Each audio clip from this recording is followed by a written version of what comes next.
अस्सलामुअलैकुम या अली अलैहिस्सलाम मदद। जी मोमिनीन, तो आप देख रहे हैं बाब इमाम टीवी और हमारे साथ हमारे प्यारे मेहमान डॉक्टर फैज़ अब्बास नकवी साहब, जो कि इस वक्त अमेरिका में तशरीफ़ फरमा हैं। और आज हमारा वही मौजू इल्म और मोजज़ा। सबसे पहले मैं डॉक्टर साहब की खिदमत में सलाम अर्ज़ करता हूँ। अस्सलामुअलैकुम या अली अलैहिस्सलाम मदद। वालेकुम अस्सलाम मौला अली मदद। अजबार साहब, बहुत बहुत शुक्रिया। आपने एक बार फिर मुझे मौका दिया कि इस गुफ्तगू को आगे बढ़ाया जाए। तो जो मेरे ख्याल में हम बात को इब्तिदा करते हैं टाइम को ज़ाया किए बगैर। जहां हमने कल बात ख़त्म करी थी वहीं से शुरू करने की कोशिश करते हैं।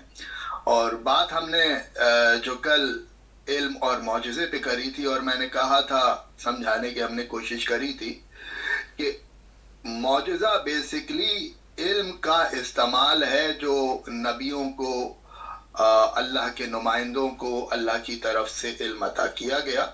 उसका जब वो इजहार करते थे तो यकीनन वो जो इल्म था वो इतना बुलंद था उस कौम के सामने जिसके सामने उस इल्म का इजहार किया जा रहा था, कि वो लोगों की अक्लों से, लोगों के जहनों से इतना बुलंद था कि उनको उस इल्म को समझ नहीं पाते थे और उसको वो मौजज़े का नाम देते थे।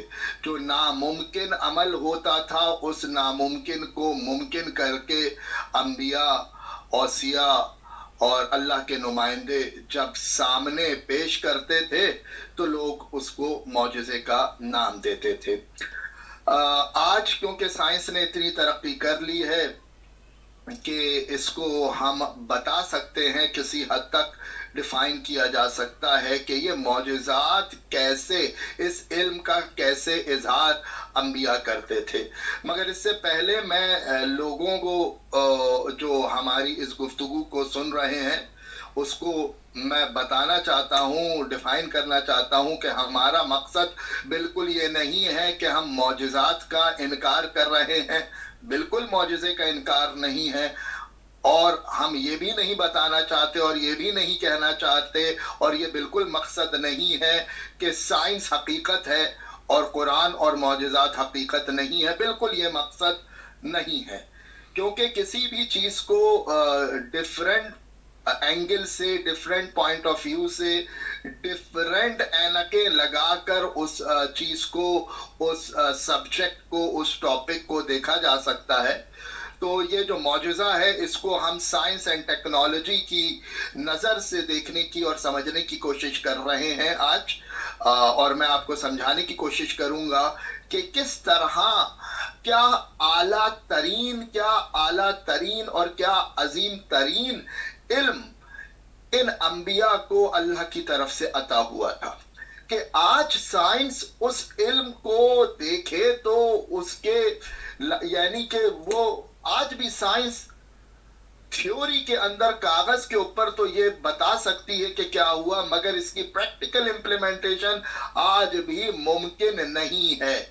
मेरा ताल्लुक साइंस एंड टेक्नोलॉजी से है और मैं देख सकता हूँ फ्यूचर को भी, आने वाले वक्त को भी एस्टिमेट कर सकता हूँ। और मेरा नहीं ख्याल है कि आने वाले 100 साल में भी ये इल्म हम तक पहुंच जाएगा जो अंबिया को अल्लाह ने अता किया।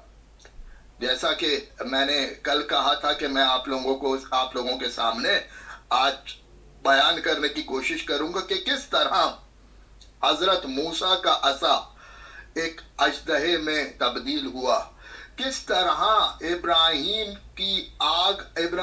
ने आग को गुलजार में तब्दील किया, ये हुआ तो कैसे हुआ, और किस तरह हजरत ईसा मुर्दों को जिंदा किया करते थे, इसके पीछे की साइंस क्या है।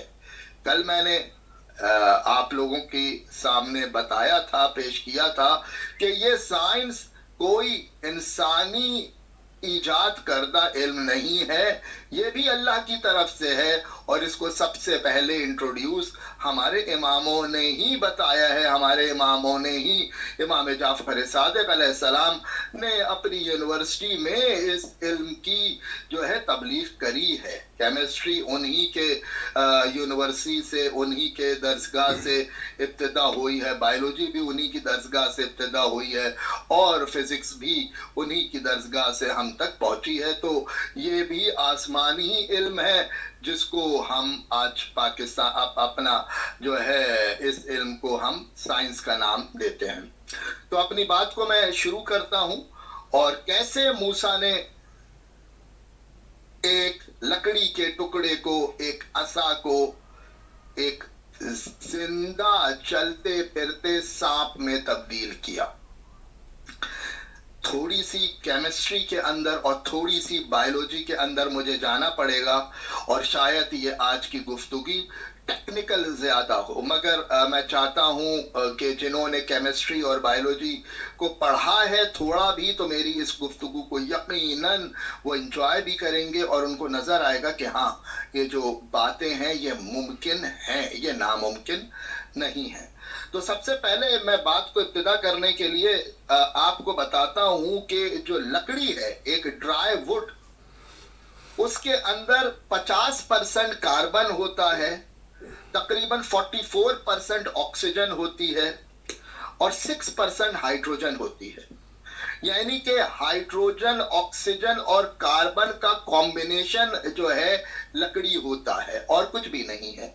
या सेलुलोज होते हैं, एक वर्ड टर्मिनोलॉजी यूज होती है केमिस्ट्री के अंदर, सेलुलोज, जिसका फॉर्मूला C6H10O5 है, कार्बन, हाइड्रोजन और ऑक्सीजन, अगेन ये तीन इसके अंदर केमिकल मौजूद है। इस कार्बन, हाइड्रोजन और ऑक्सीजन जो एक लकड़ी है, इसके अंदर ये तीन केमिकल मौजूद हैं, इसको कैसे कन्वर्ट किया जा रहा है एक लिविंग ऑर्गन में, एक सांप में जो जिंदा है।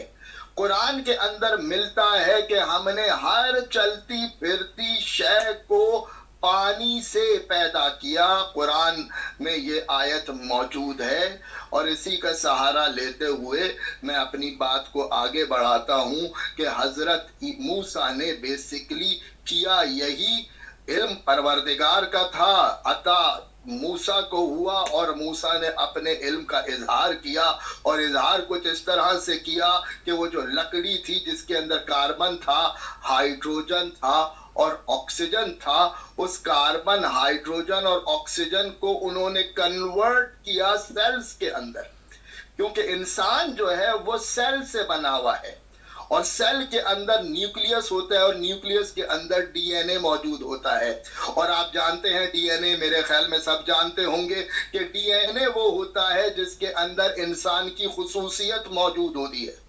सांप की खुसूसियत, इंसान की खुसूसियत एक नहीं है। सांप का डीएनए सांप ही का डीएनए है, इंसान का डीएनए इंसान का डीएनए है, किसी शेर का डीएनए शेर का डीएनए है। ये एक दूसरे से बिल्कुल मुख्तलिफ डीएनए है, इनका जो स्ट्रक्चर है ये बिल्कुल अलग है। मगर ये सब बने हैं, ये सेल किससे बना है? बात ये है कि ये सेल बना है तो किससे बना है? सेल भी कार्बन और हाइड्रोजन से बना है। बड़ी अजीब बात है कि एक सेल के अंदर जो है, जो एक सेल है उसका अंदर जो डीएनए है वो उसके अंदर फास्फोरस मौजूद होती है, उसके अंदर शुगर मौजूद होती है, और उसके अंदर नाइट्रोजन मौजूद होती है। फास्फोरस, शुगर और नाइट्रोजन। शुगर जो है वो बनता है केमिस्ट्री, वो बनता है कार्बन, हाइड्रोजन और ऑक्सीजन से। नाइट्रोजन होता है, फास्फोरस होता है। अब जरा आप इमेजिन करें, जरा आप ख्याल करें, थोड़ा सा समझने की कोशिश करें कि हमारी लकड़ी के अंदर कार्बन मौजूद है, हाइड्रोजन मौजूद है, ऑक्सीजन मौजूद है, मगर लकड़ी के अंदर नाइट्रोजन मौजूद नहीं है, लकड़ी के अंदर फास्फोरस मौजूद नहीं है। तो ये कार्बन, हाइड्रोजन, ऑक्सीजन, फास्फोरस और नाइट्रोजन में कैसे तब्दील हो कि एक सेल वजूद में आए? एक सेल की अभी मैं बात कर रहा हूं। एक सेल किससे बनता है? बहुत सारे मॉलिक्यूल्स, बहुत सारे एटम आपस में मिलके एक मॉलिक्यूल बनाते हैं, और बहुत सारे मॉलिक्यूल आपस में मिलके एक एटम बनाते हैं, और बहुत सारे एटम आपस में मिलकर एक ایک جو ہے قرآن کی پوری اس میں آیت موجود ہے کہ بہت سارے مالیکیول آپس میں مل کے ایٹم بناتے ہیں، بہت سارے ایٹم آپس میں مل کے نطفہ بناتے ہیں، اور پھر نطفہ علقے میں تبدیل ہوتا ہے، علقہ مغنا میں تبدیل ہوتا ہے، اور پھر ہڈیاں، اور پھر گوشت، اور پھر روح ہو کر وہ زندہ ہوتا ہے۔ یہ جی قرآن کے اندر جی موجود ہے کہ نطفے سے علقہ، علقے سے مغنا، مغنے پہ مغنا پھر ہڈیوں میں تبدیل ہوتا ہے، ہڈیوں کے اوپر گوشت آتا ہے، اور گوشت میں پھر روح پھونکی جاتی ہے، تو وہ جو شے ہے جو ہے وہ زندہ ہو جاتی ہے۔ تو اب سوال یہ ہے کہ یہ کیمسٹری بایولوجی میں تبدیل کیسے ہو رہی ہے؟ جی کیونکہ یہ تو کیمیکل ہے۔ اگر آپ لکڑی کی بات کریں تو اس میں کاربن ہے، اس میں ہائیڈروجن ہے، اس میں آکسیجن ہے، اس کے اندر سیل موجود نہیں ہے۔ جی تو یہ کیسے تبدیل ہو رہا ہے؟ یعنی کہ پتہ یہ چلا حضرت موسیٰ کے پاس وہ علم موجود تھا کہ وہ ایک ایک ایٹم کو بریک کر رہے تھے اور نئے ایٹم کو میک کر رہے تھے، یعنی کہ ایٹم کو بریک بھی کر رہے تھے، ایٹم کو میک بھی کر رہے تھے، ایٹم کو پھر بریک کر رہے تھے، ایٹم کو پھر ری میک کر رہے تھے۔ جی اب یہ سننے میں بڑا آسان ہے کہ ایٹم کو بریک کر دیا، ایٹم کو توڑ دیا، ایٹم کو پھر جوڑ دیا، ایٹم کو پھر واپس سے جوڑ دیا، یہ سننے میں بڑا آسان ہے۔ جی مگر آپ کو ایک میں بات بتاؤں، جب ایک ایٹم ٹوٹتا ہے جی تو اس کے اندر سے جو طاقت نکلتی ہے نا، اس طاقت کو کہتے ہیں نیوکلیئر انرجی۔ جی یہ جو نیوکلیئر بم، ایٹم بم جو ہے وہ بنتا ہی اس طرح ہے کہ صرف ایک ایٹم کو آپ کو توڑنا ہوتا ہے۔ جی جیسے ہی وہ ایٹم ٹوٹتا ہے تو اس ایک ایٹم کے ٹوٹنے کی وجہ سے جتنے بھی آس پاس کے ایٹم ہیں وہ تمام ٹوٹ جاتے ہیں، اور اتنی زیادہ انرجی اس میں سے نکلتی ہے، اتنی زیادہ طاقت نکلتی ہے کہ وہ کنٹرول سے باہر ہو جاتی ہے، اور ایک ایٹم توڑنے سے پورا ایٹامک بم، پوری کی پوری شہر تباہ ہو سکتا ہے ایک ایٹم کو توڑنے سے۔ جی بالکل ایک ایٹم کے توڑنے سے پورا شہر تباہ ہو سکتا ہے، اور جہاں ایک لکڑی کے برابر کروڑوں ایٹم موجود ہوں، اگر اس کو توڑا جائے، اس کو بریک کیا جائے، تو اس میں اتنی انرجی نکلے گی کہ یہ دنیا تو بہت چھوٹی چیز ہے، پوری کائنات تباہ ہو جائے، جی پوری کائنات تباہ ہو جائے۔ مگر موسیٰ کو اللہ نے ایسا علم دیا تھا کہ پورے ایٹمز کو بریک بھی کریں اور انرجی بھی کنٹرول میں رہے، واہ واہ انرجی بھی نہ نکلے۔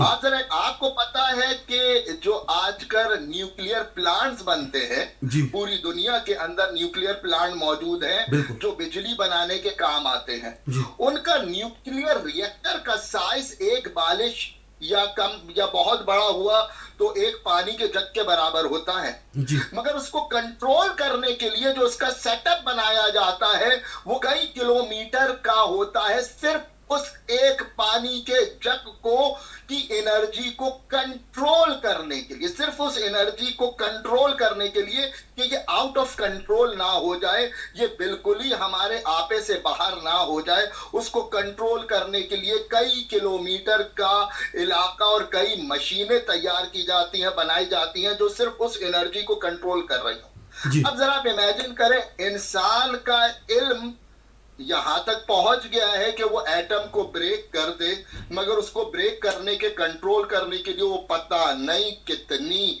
بڑی مشینیں بنا کر اور اس کو کنٹرول کرنے کی کوشش کرتا ہے۔ موسیٰ نے صرف اپنا عصا پھینکا اور نام پروردگار لیا، اور وہ جو ہے اس جو لکڑی کا عصا تھا جس کے اندر کیمسٹری، جس میں کاربن موجود ہے، ہائیڈروجن موجود ہے، آکسیجن موجود ہے، یہ کاربن کنورٹ ہو رہا ہے نائٹروجن میں، یعنی کہ یہ جو ایٹم ہے یہ بریک ہو رہا ہے۔ ایک ایٹم کے اندر الیکٹرانز ہوتے ہیں، اور یہ نمبر آف الیکٹرانز جو ہوتے ہیں اس کو کہتے ہیں ایٹامک نمبر۔ جی जितने ज्यादा उसमें इलेक्ट्रॉन्स होंगे उसके हिसाब से उसका एटॉमिक नंबर होता है. जैसे कार्बन का एटॉमिक नंबर 12 होता है, 12 होता है. ऑक्सीजन का एटॉमिक नंबर 8 होता है. हाइड्रोजन का एटॉमिक नंबर 1 होता है. नाइट्रोजन का एटॉमिक नंबर 7 होता है. फास्फोरस का एटॉमिक नंबर 15 होता है. जी अब देखें कार्बन का जो 12 एटॉमिक नंबर था, यानी कि उसमें 12 एटम थे. इस 12 को 15 करने के लिए 3 नए एटम इसके अंदर डालने हैं. जी इसमें 3 नए इलेक्ट्रॉन्स एक एटम के अंदर डालने हैं, यानी कि एक नया एटम बनाना है. जी दूसरा एटम को ब्रेक किया जाएगा, उसमें इलेक्ट्रॉन निकाले जाएंगे. एक नए इस कार्बन के 12 को 15 किया जाएगा, 3 नए इलेक्ट्रॉन्स डाले जाएंगे, तो ये कार्बन नाइट्रोजन में तब्दील हो जाएगा. और ये आज की साइंस इसको कहती है कि ये मुमकिन नहीं है. मगर जो आज नामुमकिन था वो आज से 3,500 साल पहले, 4,000 साल पहले मूसा ने इसको अमल करके दिखाया. अब आप इमेजिन करें, आप अंदाजा लगाएं क्या इल्म होगा मूसा का. तो उन्होंने बेसिकली केमिस्ट्री के अंदर घुस के, एटम के भी अंदर घुस के, इलेक्ट्रॉन लेवल पे, जिसको पीको टेक्नोलॉजी कहते हैं, पीको टेक्नोलॉजी के अंदर घुस के इलेक्ट्रॉन लेवल पे उन्होंने इलेक्ट्रॉन की रीमेक्स की, एटम्स की रीमेक की. और उसमें से जितनी एनर्जी निकल रही थी और जितनी एनर्जी दरकार थी उसको कंट्रोल करके रखा. और यहां से उन्होंने एक कार्बन, हाइड्रोजन और ऑक्सीजन को पानी में भी तब्दील किया, H2O में तब्दील किया, और नाइट्रोजन भी बनाया और फास्फोरस भी बनाया. जब ये नाइट्रोजन, फास्फोरस, वाटर ये सब आपस में मिले तो एक सेल को खल्क किया. उस ही एक लकड़ी से एक सेल खल्क हुआ. और फिर वो सेल आपस में मिल के, फिर वही वाली बात कि जब सेल आपस में मिले तो वो एक नुत्फे में तब्दील हुआ. और फिर वो नुत्फा जो है वो अलके में तब्दील हुआ. और फिर वो अलका जो है वो मुगने में, और फिर मुगना से अजाम में, और अजाम से लहम में, और फिर उसके अंदर वो ताकत मूसा के एक अमल से, एक कहने, सिर्फ एक इशारे से उसके अंदर रूह भी आ गई और वो चलता फिरता सांप बन गया.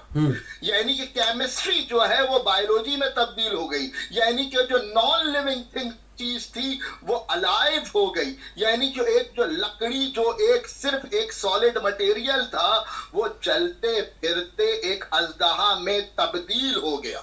जी आज हम ये सुनने में बड़ा आसान है, मगर जो केमिस्ट्री, जो साइंसदान हैं, जो केमिस्ट्री से वाकिफ हैं, वो मेरी इस बात की तायीद करेंगे कि ये आज भी मुमकिन नहीं है. ये सब कुछ करना आज भी मुमकिन नहीं है जो आज से कई हजार साल पहले मूसा ने इसका अमल करके दिखा दिया. अब जरा इमेजिन करें कि मूसा एक नबी, अल्लाह नहीं है मूसा. जी बेशक अल्लाह नहीं है मूसा. बिल्कुल जो अल्लाह की तरफ से थोड़ा सा इल्म मूसा को जो दिया गया. अब आप देखें कि मूसा के इल्म की इंतहा देखें कि वो केमिस्ट्री को बायोलॉजी में तब्दील कर रहे हैं. जी वो केमिकल्स को तब्दील कर रहे हैं, उसकी जो कैरेक्टरिस्टिक्स हैं उसको तब्दील कर रहे हैं. और ऐसा तब्दील किया कि वो केमिस्ट्री बायोलॉजी में तब्दील हुई और वो सांप बना. ये लकड़ी कोई भी चीज बन सकती थी, सकता था, इंसान भी बन सकता था, ये हाथी भी बन सकता था. यानी कि डीएनए भी तब्दील किया. यानी कि ऐसा कैलकुलेशन थी, ऐसी कैलकुलेटेड अमाउंट ऑफ नाइट्रोजन बनाए, ऐसी कैलकुलेटेड अमाउंट ऑफ फास्फोरस उन्होंने उसमें कन्वर्ट किया, ऐसा कैलकुलेटेड अमाउंट ऑफ हाइड्रोजन और ऑक्सीजन को ऐसी कैलकुलेशन से और ऐसे खास तरीके से कंट्रोल किया कि वो सांप ही बने. क्योंकि डीएनए तब्दील होने से, मैंने अभी बताया, डीएनए हाथी का अलग होता है, शेर का अलग होता है, सांप का अलग होता है, इंसान का अलग होता है. उनको सांप ही बनाना था. तो इस तरह कैलकुलेटेड, प्रिसाइज कैलकुलेटेड अमाउंट में नाइट्रोजन, फास्फोरस, हाइड्रोजन, कार्बन, کو بنانا اور پھر اس کو اس طرح اسٹرکچر میں کنورٹ کرنا کہ وہ صاف ہی بنے، یہ ہے معجزہ اور یہ ہے علم کا اظہار، یہ ہے علم کا پریکٹیکل امپلیمنٹیشن. جی بے شک. اس لیول کا علم ہے. مگر آپ ذرا غور کریں اس کے اندر، موسیٰ اتنے بڑے نبی کہ اتنا بڑا انہوں نے کام کر دیا جو آج سائنسدان اس کو سوچ بھی نہیں سکتے، اتنا بڑا یہ عمل ہے. جی مگر پھر بھی موسیٰ مردے کو زندہ نہیں کر سکتے. جی موسیٰ اگر مردے کو زندہ کر سکتے تھے تو یہ بقرہ، جو سورہ بقرہ کا جو گائے والا قصہ ہے، اس کی ضرورت نہیں ہوتی. موسیٰ کہتے قم باذن اللہ اور وہ مردہ زندہ ہو جاتا. پتہ یہ چلا کہ موسیٰ کے پاس وہ اختیار نہیں تھا جو عیسیٰ کے پاس تھا. جی اب دیکھیں جو موسیٰ کا علم تھا، میں نے ابھی کیمسٹری سے کوشش کری سمجھانے کی کہ کتنا ڈیپ علم تھا، کیا کنٹرول تھا کیمسٹری کو جو بائیولوجی میں کنورٹ کر دے اپنے علم کا اظہار کرتے ہوئے. ذرا آپ امیجن کریں کیا علم ہوگا، کس لیول کا علم ہوگا. مگر وہ جو لیول کا علم ہے وہ علم عیسیٰ سے کم ہے. جی عیسیٰ مردہ بھی زندہ کر رہے ہیں. جی عیسیٰ مردہ بھی زندہ کر رہے ہیں، یعنی کہ ہمارے ذہن، ہماری سوچ، ہمارا علم ابھی موسیٰ تک نہیں پہنچا. جی اور عیسیٰ کا علم موسیٰ سے بھی بڑا کہ وہ مردے کو بھی زندہ کر رہے ہیں. جی اور وہ کہتے ہیں قم باذن اللہ، اللہ کے حکم سے تو کھڑا ہو جاؤ، اور مردہ کھڑا ہو جاتا ہے. عجیب بات ہے. اور پھر ہمارے مولا علی کی کیا بات ہے، ان کو قم باذن اللہ کہنے کی نہیں ضرورت پڑتی، وہ کہتے ہیں قم باذنی اور مردہ زندہ ہو جاتا ہے. ذرا آپ سوچیں، ذرا غور کریں کہ کیا علم ہے. یہی وجہ ہے کہ کہا گیا، رسول اللہ نے کہا کہ انا مدینۃ العلم، کہ میں علم کا شہر ہوں، اور علی و بابا، اور علی جو ہے اس شہر کا دروازہ ہے. بے شک. اور جو دروازہ ہوگا تو اس کے لیے یہ چھوٹے چھوٹے جس کو معجزات کہتے ہیں، یہ بیسیکلی اپنے علم کا اظہار، یہ ان کا علم کھلونوں کی طرح ان کے ہاتھوں میں، ان کے ہاتھوں کا کھلونا ہے یہ علم، جو اللہ کی طرف سے، جو اللہ، کیونکہ یہ اللہ کے علم کے مظہر ہیں. اللہ کا علم انہی ہستیوں سے ظاہر ہوتا ہے. تو یہ میں نے چھوٹی سی کوشش کری آپ کو سمجھانے کی کہ کس طرح کیمسٹری بائیولوجی میں تبدیل ہوئی. جس کو کیمسٹری بائیولوجی میں تبدیل ہوتے نظر آ گئی، جس کو سمجھ آ گئی، تو وہ بڑی آسانی سے سمجھ سکتا ہے کہ حضرت ابراہیم کی جو جلتی ہوئی لکڑیاں تھیں وہ کیسے تبدیل ہوئیں گلزار میں، وہ کیسے پھولوں میں تبدیل ہوئیں. جو علم ایک لکڑی کو چلتے پھرتے سانپ میں تبدیل کر سکتا ہے، بس وہی علم، وہی طریقہ ایک جلتی ہوئی لکڑی کو پھول میں بھی تبدیل کر سکتا ہے. وہاں بائیولوجی میں کنورٹ ہوئی، یہاں باٹنی میں کنورٹ ہوئی. یہاں جو لکڑی تھی جس میں آگ لگی ہوئی تھی، بس وہاں بھی کاربن موجود تھا، وہاں بھی ہائیڈروجن موجود تھی، وہاں بھی آکسیجن موجود تھی. اور پھر وہی کاربن، ہائیڈروجن، آکسیجن کو اس طرح تبدیل کیا، اس طرح چینج کیا، اس طرح اس میں ماڈیفیکیشن کری کہ کچھ ایٹم جو ہے وہ نائٹروجن کے بنائے، کچھ ایٹم جو ہے فاسفورس کے بنائے، اور پھر ایک نیا سیل خلق کیا. اور وہ ایک نیا سیل اس طرح ارینج کیا کہ وہ تمام کے تمام جو لکڑیاں تھیں وہ کنورٹ ہو گئیں، وہ چینج ہو گئیں، وہ تبدیل ہو گئی پھول میں. جی یہ تھا ابراہیم کا علم کا اظہار، وہ تھا موسیٰ کے علم کا اظہار، اور پھر ہے یہ ہے عیسیٰ کا علم کا اظہار. اب دیکھیں، چاہے ابراہیم کا علم ہو، چاہے موسیٰ کا علم ہو، چاہے حضرت عیسیٰ کا علم ہو، ان کو علم ملے گا تو ملے گا شہر سے، تو ملے گا مدینۃ العلم سے. انہوں نے مدینۃ العلم سے جتنا یہ قرب انہوں نے حاصل کرتے گئے، جتنا قریب ہوتے گئے، اور اسی قربت کی وجہ سے علم کو ان تمام انبیاء کو علم ملا. اور اسی علم کی بنیاد پہ انبیاء کی درجات، ان انبیاء کو درجات الگ الگ عطا ہوئے. جس کا جتنا زیادہ علم ہوتا تھا اس کو اتنا بڑا درجہ ملتا تھا. میں اپنے الفاظوں کو تبدیل کرتا ہوں، یعنی کہ جو جتنا زیادہ قریب محمد و آل محمد سے ہوتا تھا، جتنی زیادہ قربت رکھتا تھا محمد و آل محمد سے، اتنا ہی زیادہ ان کے علم میں اضافہ ہوتا تھا. اور جتنا جتنا علم میں اضافہ ہوتا جاتا تھا اتنے ان ہستیوں کے درجات بلند ہوتے جاتے تھے. یہی وجہ ہے کہ عیسیٰ کا علم موسیٰ سے زیادہ ہے، یعنی کہ عیسیٰ جو ہیں، حضرت عیسیٰ جو ہیں، وہ محمد و آل محمد سے زیادہ قربت رکھتے تھے. شاید یہی وجہ ہے کہ جب ہمارے آخری امام آئیں گے رجت میں تو ان کے ساتھ قربت کی وجہ سے، صرف اپنی قربت کی وجہ سے عیسیٰ بھی واپس آئیں گے اور کہیں گے یا مولا، جو آپ نے علم کی ابتدا کری تھی اور آپ آئے ہیں تو علم کے تمام دروازے، تمام باب آپ لوگوں کے سامنے کھول کر بیان کریں گے، کھولیں گے، تو پھر کیا علم کی انتہا ہوگی ہم اندازہ بھی نہیں لگا سکتے. یعنی کہ وہ در کھل جائے گا، وہ باب کھل جائے گا جو باب العلم تھا، وہ حقیقت میں باب کھل جائے گا اور ہر قسم کا علم اپنی انتہا پہ ہوگا. یہ چھوٹے چھوٹے جو آج ہم سائنسداں ہو کے اپنے علم پہ بڑا فخر کرتے ہیں کہ ہم سمجھتے ہیں سائنسدان کہ ہمارے پاس علم موجود ہے، علم کل موجود ہے. نہ نہ نہ نہ نہ، جو ان 5000 سال پہلے جو اللہ نے اپنے انبیاء کو علم عطا کیا تھا، علم حقیقی عطا کیا تھا، آج ہم اس علم حقیقی کے بالکل قدموں کی دھول کے برابر بھی نہیں ہیں.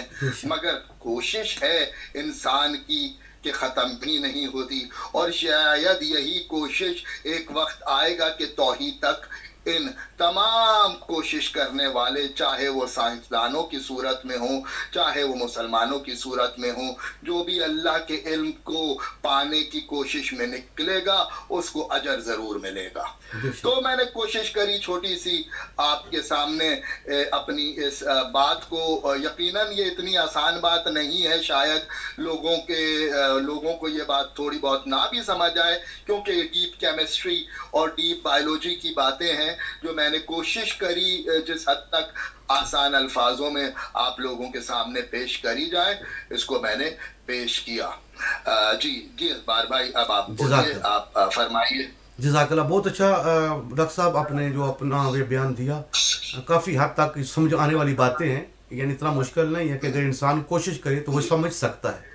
خیر، اب ہمارے پروگرام کا ٹائم پورا ہو چکا ہے، تو انشاءاللہ نیکسٹ پروگرام میں ہم مزید جو وضاحت ہے وہ آپ کے سامنے پیش کریں گے اسی ہی موضوع پر کہ علم اور معجزہ جو ہے وہ کس طرح علم اپنے معجزے کے ذریعے اپنا اظہار کرتا ہے. تو دعا میں یاد رکھیے گا. السلام علیکم. شکریہ اخبار بھائی، جی بہت بہت شکریہ آپ کا، آپ نے موقع دیا. اور کسی کو کوئی سوال ہو تو اس میں وہ کمنٹس کر سکتا ہے، تو پھر انشاءاللہ ہم کوشش کریں گے کہ ان کے سوالات کا تسلی بخش جواب دیں. السلام علیکم ورحمۃ اللہ وبرکاتہ. وعلیکم السلام. دعاؤں میں یاد رکھیے گا. یا علی علیہ السلام.